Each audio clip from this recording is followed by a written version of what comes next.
Hey, friends. So today I want to share with you the inspiring work of a nonprofit that's helping lift up children suffering from serious illnesses and is doing so through fun and fantasy. I recently connected with a princess program, and Alyssa Banks shared about how the team she's leading is brightening up the spirits of children stuck in the hospital or their bed at home. And they do so by visiting dressed up as princesses or comic heroes like you'd see in a Disney movie or Marvel movie, which is really awesome. I loved this discussion because Alyssa not only shared the fun part of her job, but also some stories that they're going to tug at your heart.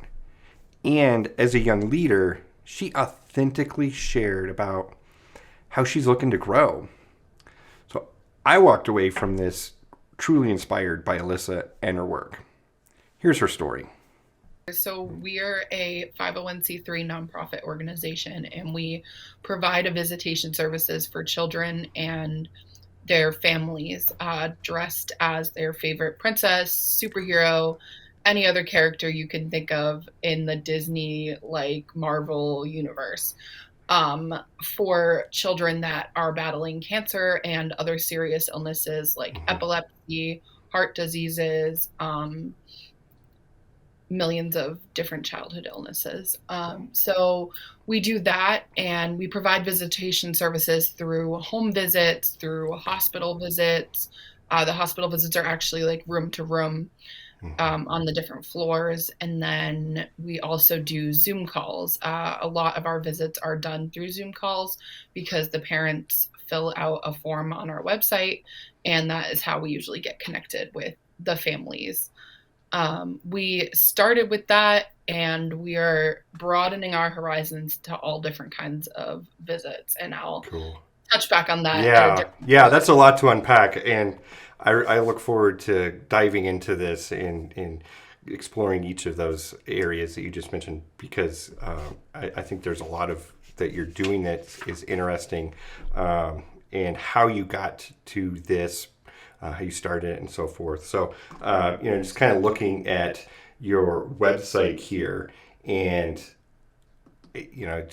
seeing some of the pictures that you have up here. I mean, just adorable pictures with the princesses, the superheroes that you're talking about that are visiting with children either in person or virtually via Zoom.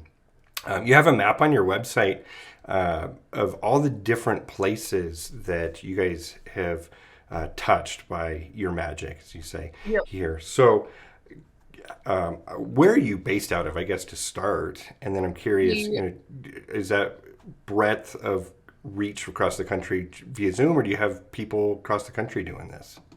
So we are based out of Boston, Massachusetts, and it started out with we're reaching kids via Zoom in different states and countries. And then once we went back to in-person stuff, we had volunteers in different states and countries doing these visits in person. So Okay, so a little a both. little bit of both. Yeah, cool. Okay. How do you find people then who, if you're based in Boston, how do you find people to do these visits in other regions? Yeah, so almost everyone finds us through TikTok.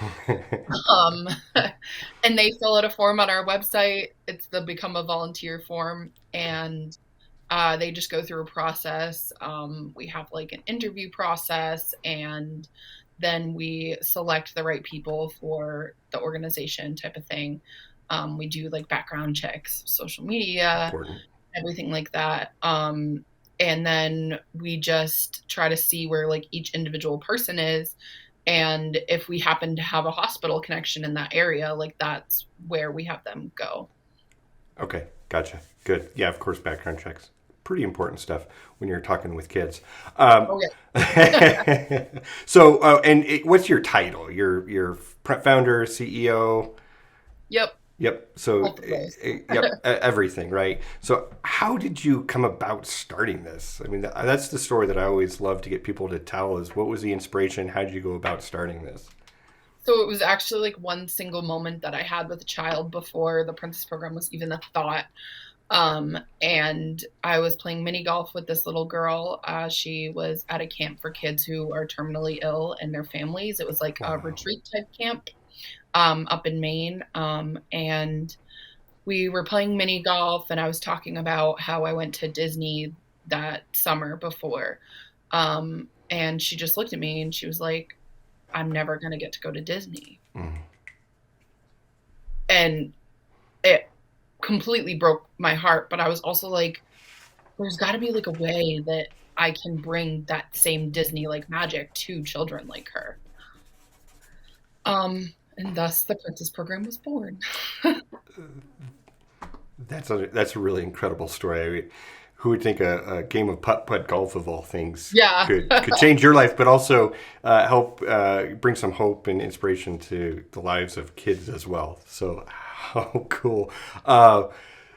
And so, how long after then that moment would you say was when you started this Um, nonprofit and got going?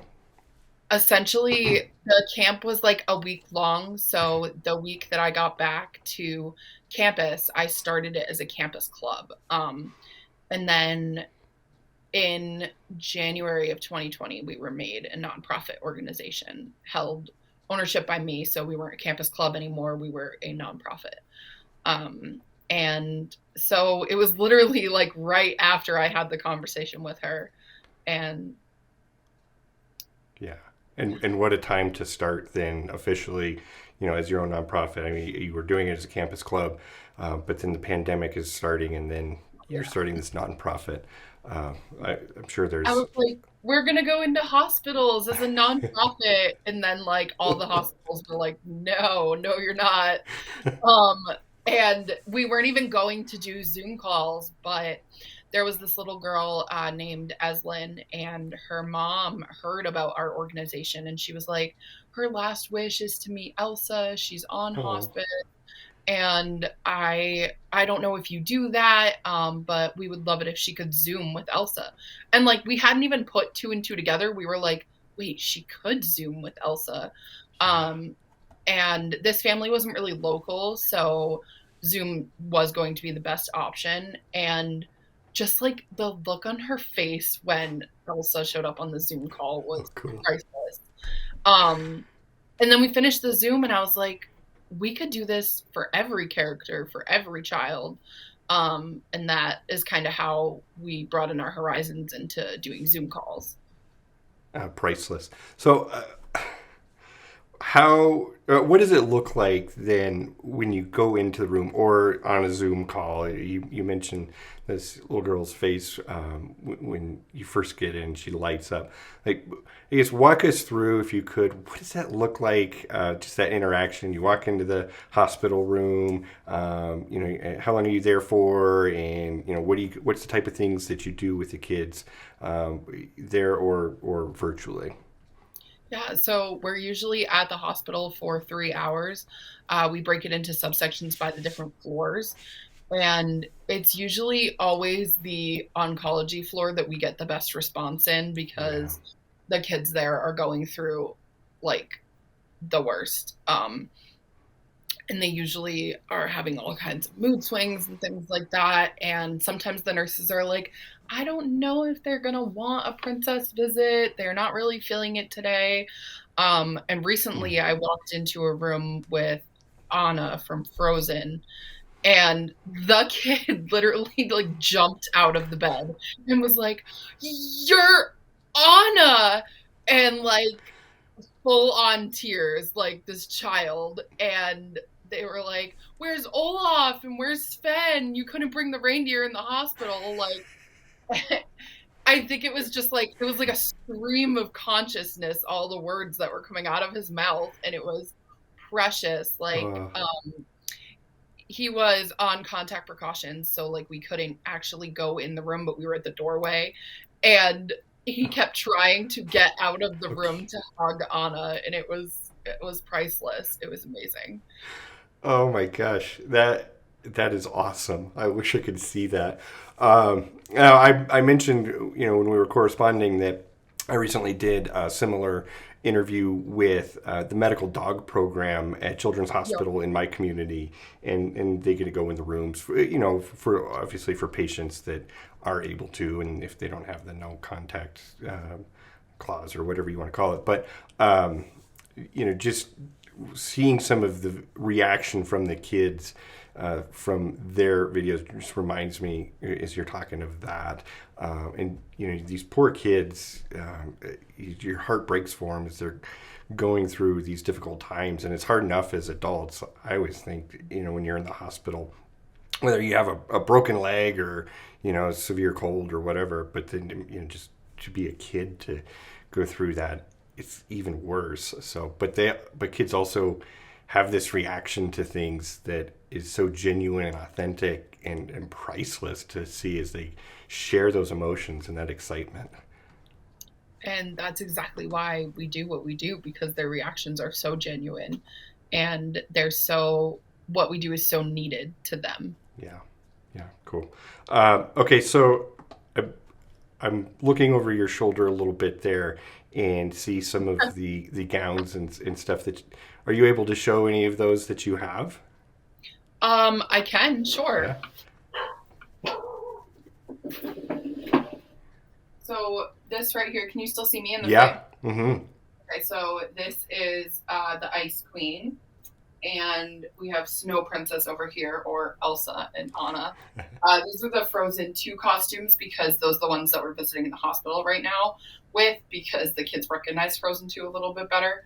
And then I have like a whole thing of costumes over here, but I'm not going to show you because I have like tons of Amazon boxes and everything else all I see. scattered through the Okay. room. So it's a little bit of a mess. But that's just because we're constantly doing things. Yeah, I'm sure. It looks like you got a whole rack of Yep. princess dresses and hero costumes back there. Yep. How cool. Wow. So I shared with you earlier kind of our family's story, and it was 10 years ago. My infant son, he was 5 days old, and he had open heart surgery at Children's here in Colorado, where I'm at. And it's different than his case is different than what you're going through, particularly being so young. But I guess what that gave me was an understanding of, as a parent, of the hardship that you experience when you see your little kid in this very vulnerable position. And fortunately, because of the good work of the surgical teams and the medical teams there at Children's, he's still alive, and he's 10 years old now, and he's healthy and doing well, fortunately. But this morning, I'm taking him to summer camp, and we're talking, and I was sharing with him that, hey, I'm going to do this, interview, and here's what we're doing. And he just thought it was super cool. And it came to mind, somebody like him, I guess he's not into princesses. So for somebody like him, a boy like him who's not into princesses, you mentioned earlier heroes. What other characters do you guys come in as? So we come in as superheroes, sometimes mascot characters. Okay, yeah. Our mascot performer is moving on to something like way huge that I really can't disclose, but Sure. we aren't going to be offering mascots as frequently as we were before, but we were doing Mr. and Mrs. Mouse for a while, and they were a huge hit with the kids. Yeah. Yeah, very cool. But we do superheroes as well. We've been known to do like random characters like Alice in Wonderland, like Peter Pan, things like that. So Okay. there's a lot. It's basically based off of what the child wants. So if the child requests something that we don't have, we do our best to make sure it happens. Yeah, that's special. And that's nice that you don't just limit to say, well, here's the inventory of what we have. Yeah. You just stick with that, and pick from A, B, C, or D, but very cool. So you're flexible. The feedback, you express the reaction that you get from the kiddos, but what about the feedback that you get from parents who, have their kids in the hospital or are sick at home, and you're doing this over Zoom? What do you hear from them? So we have this section on our website that's just like parent comments, because it's kind of my favorite thing to hear, honestly, Yeah. because like you are doing it for the child, but in the same time, you're doing it for the parents because the parents are also sitting there with them through every procedure. They're like holding them down to get certain medicines, like going with them to all the scary scans. They're waiting for results just like the kids. So they are going through it, if not more than the Hmm. child, because the child doesn't really like understand everything. So we've gone into hospitals, and a parent pulled me aside after we got out of the hospital room and was like, thank you, I haven't seen my daughter smile in months, or it's just so amazing what you do, she was crying all morning and now she has got a big old smile on her face, like. And I've had parents reach out to me because when we started doing this on TikTok, it was like we were reaching the same families. So instead of like a Zoom call, it was they could guest request into our lives, and they were guest requesting every day, if not every week, like things like that. So these kids are in and out of the hospital. Sometimes we're meeting with them in the hospital over TikTok, and sometimes we're meeting with them at home. And there's one family in particular that comes to mind. Her name is Paisley, and she has been fighting for so long. She was just declared cancer free. Her scans came back and everything like that, and they just finished their last day of chemo. Wow. But she interacted with princesses. Her very first Zoom with us, her mom was like, is there any chance she can meet any more princesses? And then we started doing the TikTok lives, and she would guest request. And this little girl would just talk to these princesses about anything. Like, she was on a call with Anna from Frozen, and she was like, I have no more to be on her face. Like, and Anna's reaction was so genuine and priceless, and she was so excited to tell her. Um, or like she got to tell Anna from Frozen for the first time that she was cancer free. Like, I'm Mm. not sick anymore, is what she said. And like, you don't think that they like understand it, but at some level they do. And Yeah. just the genuine reactions and everything that they had with these characters. And like, I would have her mom specifically, that's why I brought this up, was her mom texted me one night and was like, I'm just so grateful for the Princess program because like you've been there through every key moment, and like this has changed my little girl's life. It brought us something so special while we were in and out of hospitals, for her treatment. So, and like one night she fell asleep like holding Belle's kiss that she blew her. And like, just the fact that that's a thing that we were able to make happen. And her mom sent me that picture, was just like, I can't thank you enough for what you do. So like, the parents are so grateful, and I think that a lot of what we do is like the relationships that we build with the parents and the families. Yeah, that's what I was going to say. So, as you're talking and learning, you're not just doing those visits in the hospital or via Zoom, but you're interacting on a more regular basis, doing lives through TikTok. Yeah. And it sounds like you're forming relationships with these kids. It's not just a one time interaction. No, it's definitely not. Some of our kiddos, like we know when scan day is, we know when the last day of chemo is, we know the birthdays. Like, we become highly involved in this child's life on a performing level, but also on like a deeper level as well, and form those relationships with the families as Okay. well. Okay. So I think you covered one of the questions that I always love to ask, and that is, what does a good day look like, right in your line of work?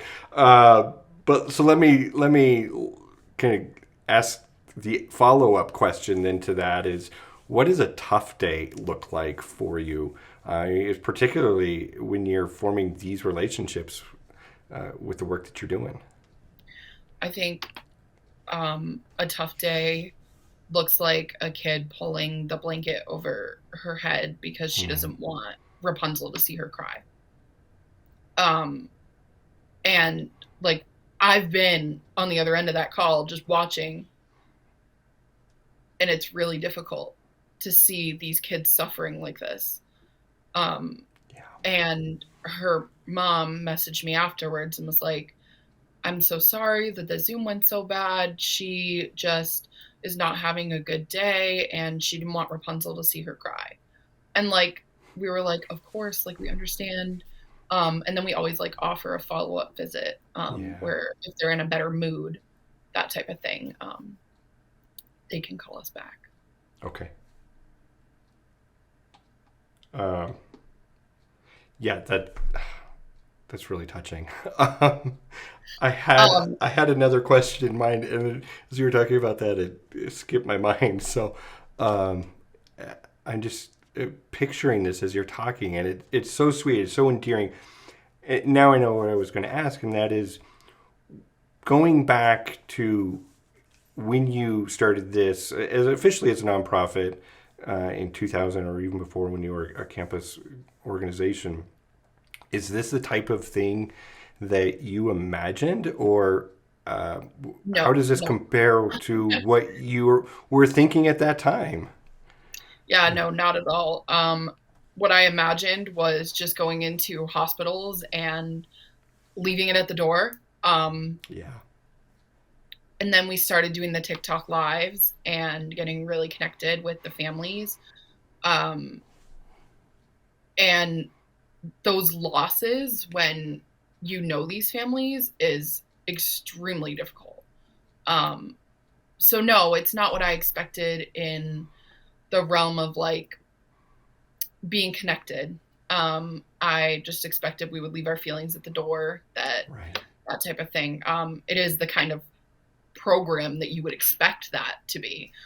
Um, but it's also our connections that make what we do so amazing. And like we say all the time that like we didn't like the year of 2020 because we couldn't visit kids in hospitals, but also look at all the kids that we've met all over the world. Like so there's always a reason. I believe that like everything happens for a reason, Hmm. and um there's a reason that like we weren't in hospitals for a little bit. There's a reason that we're making these connections on a personal, deeper level. Like that mom needs someone to talk to about the scans that she has coming up. And like, I'm happy to be that person. Yeah. As a team, because it's not just you, you have other people, sounds like Mhm. across the states, who are doing this. Um, is it a bonding experience in a way for your team? How do you guys work together? And I got to imagine this, when you're dealing with such strong emotions, both highs and lows. I mean, in any organization, it seems like that would bring you together in a really unique way. It certainly does. We used to have a performer in our program where we actually went to the services of a child together. Hmm.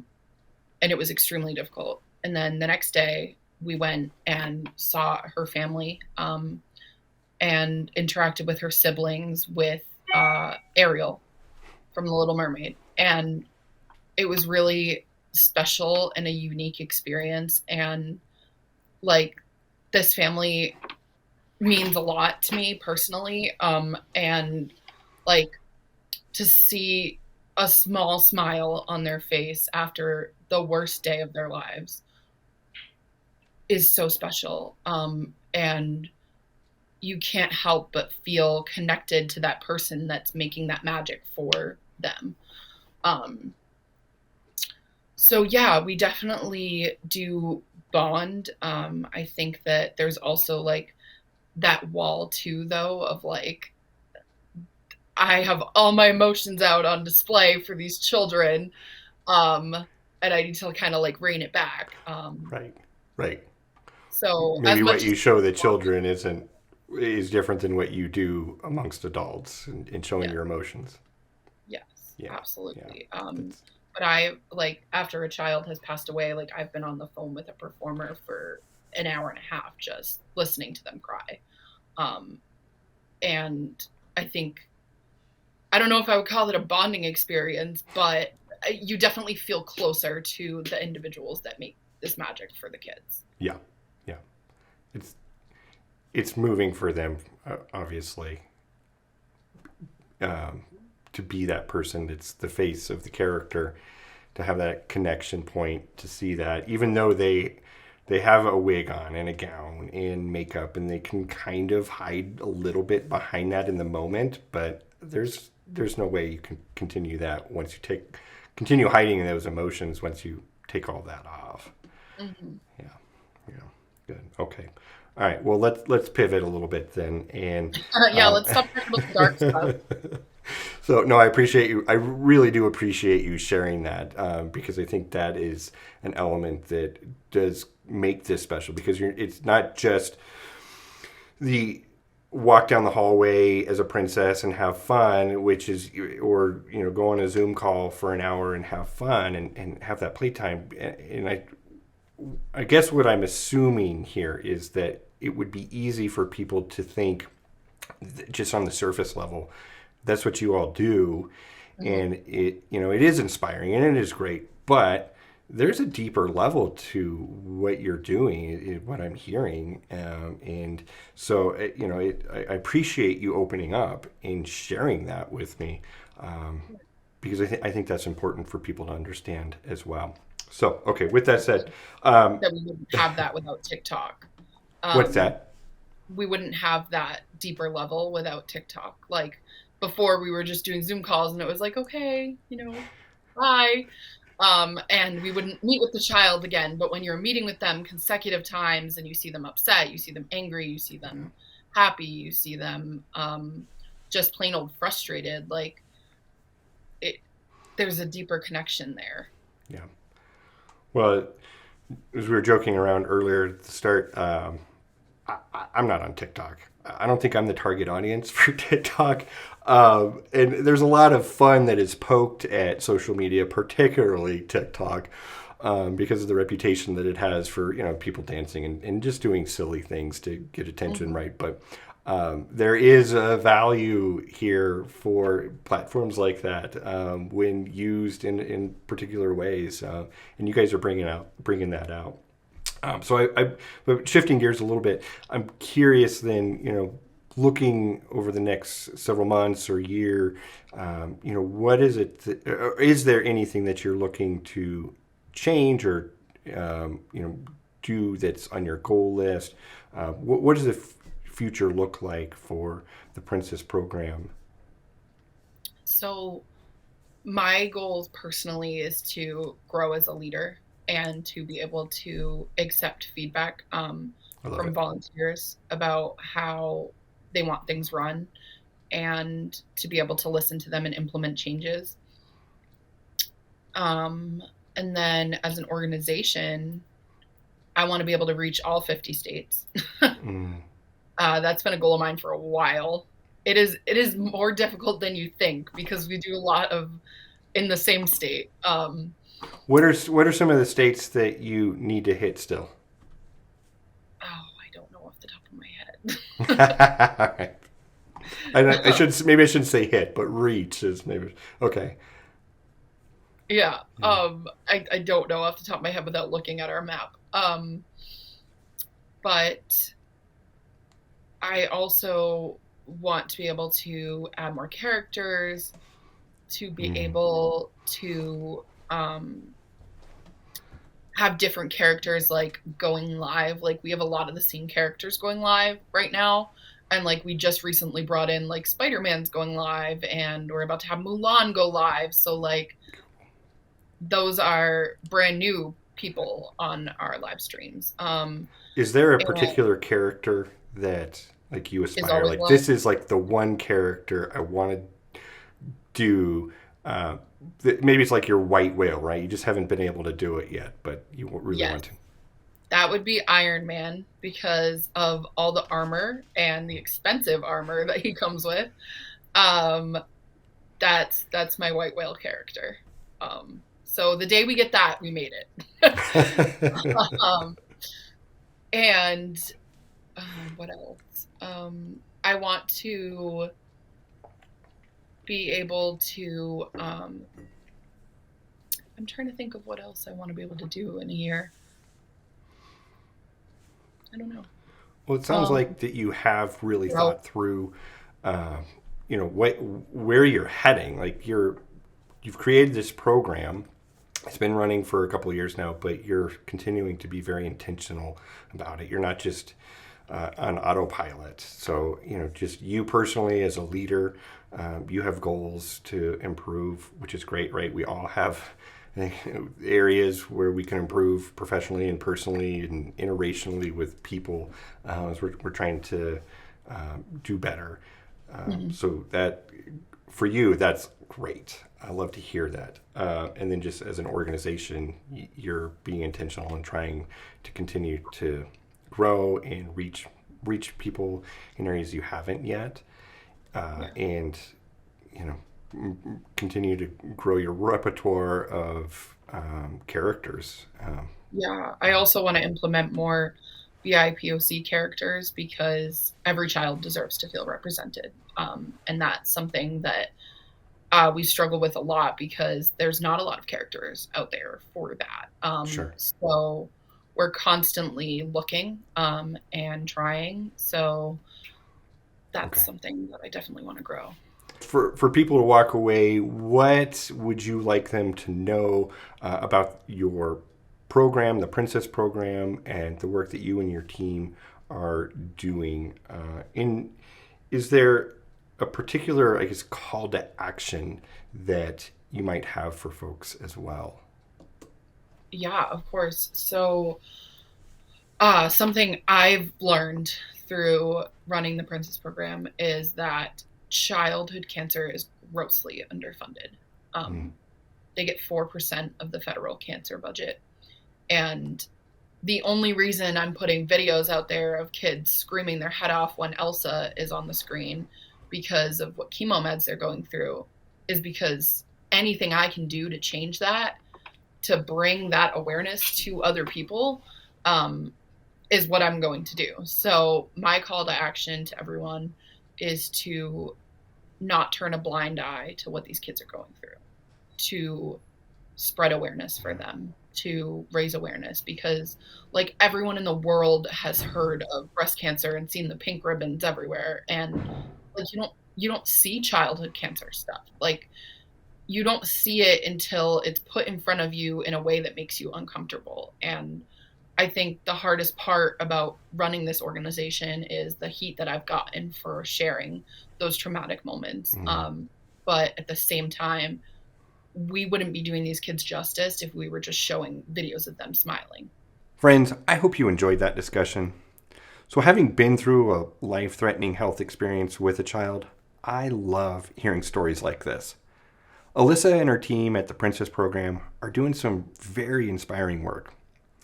And while they focus on the fun and the fantasy, I'm grateful for people like them who are also willing to face the challenge that comes with putting smiles on the faces of sick children.